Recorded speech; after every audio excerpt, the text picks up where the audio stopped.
சென்னை எர்ணாவூர் பகுதியில் உள்ள பெருந்தலைவர் காமராஜர் மாளிகையில் சென்னை துறைமுக டிரெய்லர் மற்றும் டாரஸ் ஓட்டுநர்கள் நலச்சங்கத்தின் சார்பில் 750க்கும் மேற்பட்ட டிரெய்லர் ஓட்டுநர்களுக்கு உறுப்பினர் அடையாள அட்டை வழங்கும் விழா மற்றும் ஆலோசனைக் கூட்டம் நடைபெற்றது. இதனைத் தொடர்ந்து செய்தியாளர்களை சந்தித்த சங்க நிர்வாகி ஓட்டுநர்களுக்கு துறைமுகத்துக்குள் கழிப்பறை கட்டித்தர வேண்டும் உள்ளிட்ட கோரிக்கைகளை முன்வைத்து பேசினார்.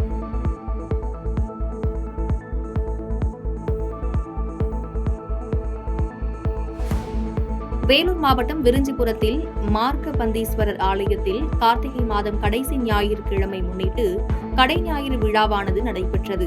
இதில் ஆலயத்தினுள் உள்ள சிம்மக்குளத்தில் பக்தர்கள் நள்ளிரவு 12 மணிக்கு குளித்து கோவில் உட்பிரகாரத்தில் ஈரத்துணியுடன் உறங்கி நேர்த்திக்கடன் நிறைவேற்றினர். இதில் அணைக்கட்டு சட்டமன்ற உறுப்பினர் நந்தகுமார், மாவட்ட ஊராட்சித் தலைவர் பாபு உள்ளிட்டோர் பங்கேற்றனர்.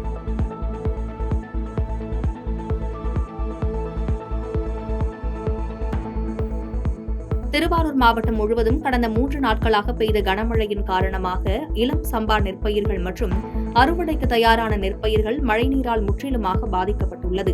இதனால் விவசாயிகள் மிகப்பெரிய அளவில் பாதிக்கப்பட்டுள்ளனர். இந்நிலையில் பாதிக்கப்பட்ட விவசாயிகளுக்கு 1 ஏக்கருக்கு 35,000 ரூபாய் நிவாரணம் வழங்க வேண்டும் என்று விவசாயிகள் வேளாண் துறை மற்றும் வருவாய்த்துறை அதிகாரிகளுக்கு கோரிக்கை வைத்துள்ளனர்.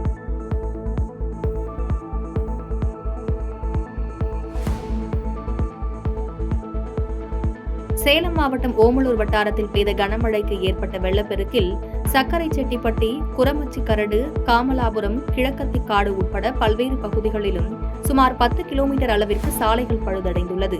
மேலும் கரை புரண்டு ஓடிய வெள்ளம் சாலைகளையும் பாலங்களையும் புரட்டி போட்டதில் தார் சாலைகள் ஜல்லி சாலையாகவும் மண் சாலையாகவும் மாறிவிட்டது.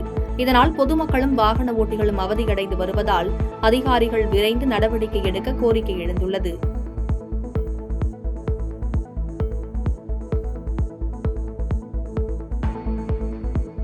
கடலூர் அருகே உள்ள சித்திரப்பேட்டை மீனவ கிராமத்தை சேர்ந்த மீனவர்கள் 3 பேர் அதிகாலை மீன்பிடிக்க சென்ற நிலையில் கடல் சீற்றம் காரணமாக மீனவர்கள் சென்ற ஃபைபர் படகு கவிழ்ந்துள்ளது.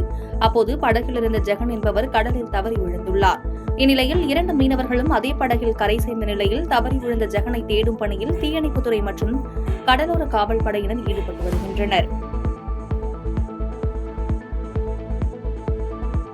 தென்காசி மாவட்டம் குத்துக்கல் வலசை பகுதியில் உள்ள சாலையின் தடுப்பில் மோதி அரசு பேருந்து உட்பட ஏராளமான வாகனங்கள் விபத்துக்குள்ளாகி பலர் காயமடைந்தனர்.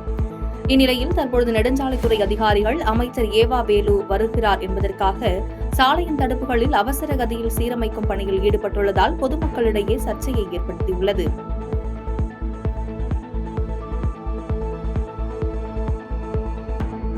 நீலகிரி மாவட்டம் உதகையில் வார விடுமுறை காரணமாக சுற்றுலா பயணிகளின் கூட்டம் அதிகரித்து காணப்பட்டது. குறிப்பாக படகு இல்லத்தில் கேரளா, கர்நாடகா, ஆந்திரா மற்றும் சமவெளி பிரதேசங்களில் இருந்து சுற்றுலா பயணிகளின் கூட்டம் அதிகரித்து காணப்பட்டது. மேலும் படகு இல்லத்தில் மிதிப்படகு, மோட்டார் படகு, துடுப்பு படகுகளில் சவாரி செய்து வார விடுமுறையை சுற்றுலா பயணிகள் உற்சாகமாக கொண்டாடினர்.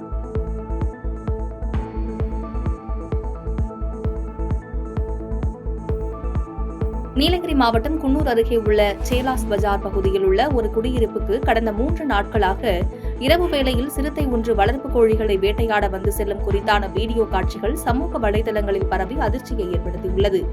இதனால் அப்பகுதி குடியிருப்பு வாசிகள் அச்சமடைந்து வரும் நிலையில் அசம்பாவிதம் நடைபெறும் முன்பு உடனடியாக வனத்துறையினர் நடவடிக்கையை மேற்கொண்டு சிறுத்தையை கூண்டு வைத்து பிடித்து அடர்ந்த வனப்பகுதிக்குள் விட வேண்டும் என்று குடியிருப்பு வாசிகள் கோரிக்கை விடுத்துள்ளனர்.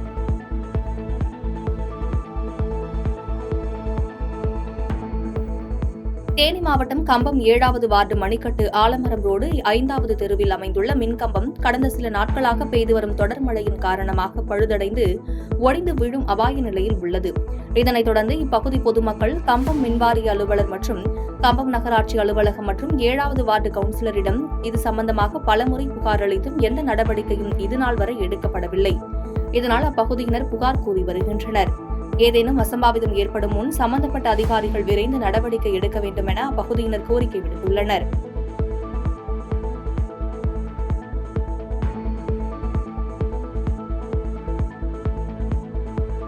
புதுக்கோட்டை மாவட்டம் அரசர்குளம் வடபாதி கிராமத்தில் உள்ள முத்துமாரியம்மன் கோவிலில் கும்பாபிஷேகம் செய்வது என கோவில் நிர்வாகிகளால் முடிவு செய்யப்பட்டு அதற்கான புனரமைப்பு பணிகள் நடைபெற்று முடிந்தது. இந்நிலையில் சிறப்பான யாகசாலை அமைக்கப்பட்டு முதற்கால யாக பூஜை கணபதி ஹோமத்துடன் தொடங்கியது. விழாவின் முக்கிய நாளான இன்று 4ஆம் காலையாக பூஜை நிறைவுற்று கடம் புறப்பாடு நிகழ்வு நடைபெற்றது. கடம் புறப்பாடானது கோவிலை சுற்றி வலம் வந்த பின்னர் கோபுர கலசத்தை அடைந்தது. பின்னர் சிவாச்சாரியார்கள் வேத மந்திரங்கள் முழங்க வானத்தில் கருட பகவான் வட்டமிடும் கும்பத்தில் புனித நீர் ஊற்றப்பட்டு மகா கும்பாபிஷேகம் நடைபெற்றது. ஆயிரக்கணக்கான பக்தர்கள் கலந்து கொண்டு கோபுர தரிசனம் செய்தனர். அனைவருக்கும் அன்னதானமும் வழங்கப்பட்டது.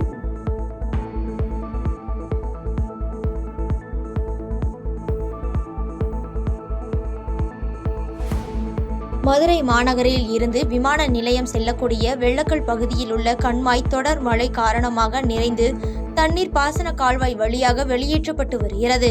கண்மாயில் இருந்து வெளியேறும் மழைநீர் கால்வாய் முழு கொள்ளளவை எட்டிய நிலையில் அருகிலுள்ள விமான நிலையம் செல்லக்கூடிய நெடுஞ்சாலையை வெள்ள நீர் கடந்து செல்கிறது.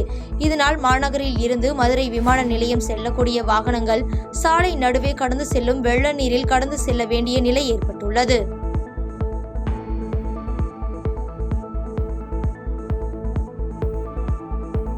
மதுரை திருப்பரங்குன்றம் சுப்பிரமணிய சுவாமி திருக்கோவிலில் கார்த்திகை மாத கடைசி பௌர்ணமி என்பதாலும் விடுமுறை நாள் என்பதாலும் உள்ளூர் மற்றும் வெளியூர் மாநிலங்களில் இருந்து இன்று அதிகாலை முதலே பல்லாயிரக்கணக்கான பக்தர்கள் குவிந்து சுவாமி தரிசனம் செய்தனர்.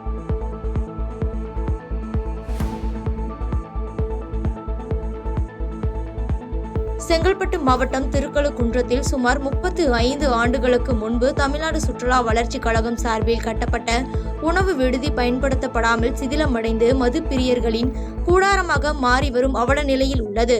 இதனால் கோயில் நிர்வாகம் உடனடியாக நடவடிக்கை மேற்கொண்டு இதனை பராமரித்து கோயில் நிர்வாகத்திற்கு வருவாய் வரும் வகையில் சீரமைத்து பயன்பாட்டிற்கு கொண்டு வர வேண்டும் என சமூக ஆர்வலர்கள் கோரிக்கை விடுத்துள்ளனர்.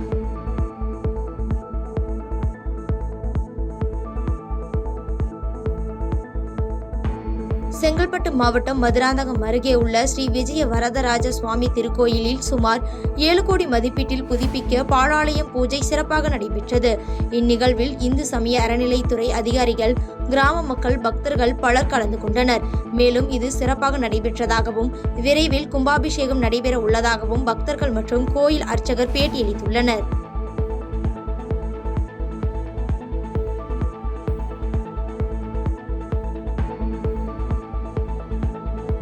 கிருஷ்ணகிரியில் சுங்கச்சாவடியை கடந்து செல்ல சுங்க கட்டணம் செலுத்துவதற்கு பணம் இல்லாமல் பயணிகளுடன் வந்த அரசு பேருந்து ஒன்று 2 மணி நேரம் சாலையோரம் நிறுத்தப்பட்ட சம்பவம் பரபரப்பை ஏற்படுத்தியுள்ளது. பின்னர் சுங்க கட்டணத்திற்கான பணத்தை செலுத்தியதுடன் பேருந்து அங்கிருந்து புறப்பட்டு சென்றது.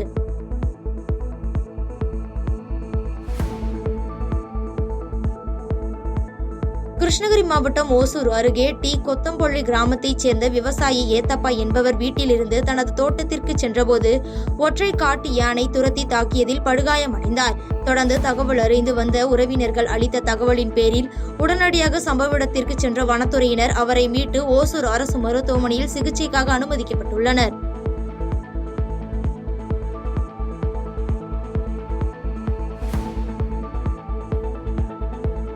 புதுச்சேரி முத்தியால்பேட்டை ஸ்ரீ லட்சுமி ஹயக்ரீவர் கோவிலில் கடைசி கார்த்திகை மாத ஞாயிற்றுக்கிழமையை முன்னிட்டு நரசிம்ம பெருமானுக்கு ஏகதின லட்சார்த்தனை சிறப்பாக நடைபெற்றது.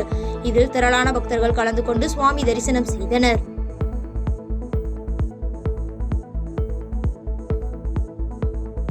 நெல்லை மாவட்டத்தில் கடந்த 3 நாட்களாக பல்வேறு பகுதிகளில் பெய்த கனமழை காரணமாக அகஸ்தியர் அருவிக்கு நீர்வரத்து அதிகரித்து நேற்று கடும் காற்றாற்று வெள்ளப்பெருக்கு ஏற்பட்டது. இந்நிலையில் நேற்று மதியத்திற்கு மேல் மேற்கு தொடர்ச்சி மலையில் மழை குறைய தொடங்கியது. இதனையடுத்து இன்று அகஸ்தியர் அருவி வழக்கம் போல் வெள்ளம் குறைந்து தண்ணீர் குறைவாக விழுந்தது. இதனால் விரைவில் சுற்றுலா பயணிகள் குளிப்பதற்கு அனுமதி வழங்கப்படுவதாக எதிர்பார்க்கப்படுகிறது.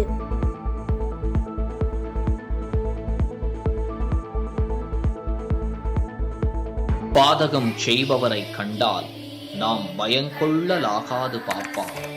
மோதி மிதித்து விடு பாப்பா, அவர் முகத்தில் உமிழ்ந்து விடு பாப்பா. அண்மை செய்திகளை உடனுக்குடன் தெரிந்து கொள்ள இணைந்திருங்கள் இயம்நாடு தொலைக்காட்சியுடன்.